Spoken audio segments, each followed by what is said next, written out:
We've heard from the Lebanese government today, Prime Minister Nawaf Salam, banning Hezbollah's military activities.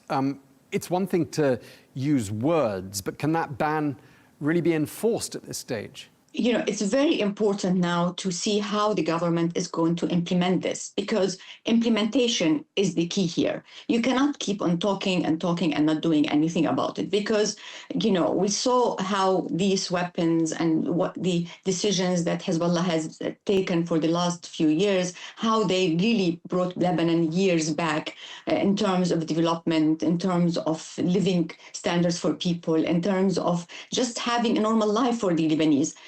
To continue doing things the same way, it's like the definition of insanity. So you have to be now really strong in implementation and to show people that you really mean it this time.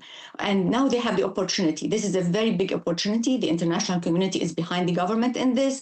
The people of Lebanon are behind the government in this, and you cannot delay it anymore, especially after hearing today from Israel that the Israelis are thinking about an operation, again, another invasion of Lebanon, and they're threatening that this operation will not end unless the threat from Lebanon ends. So this will be a disaster, another disaster for Lebanon.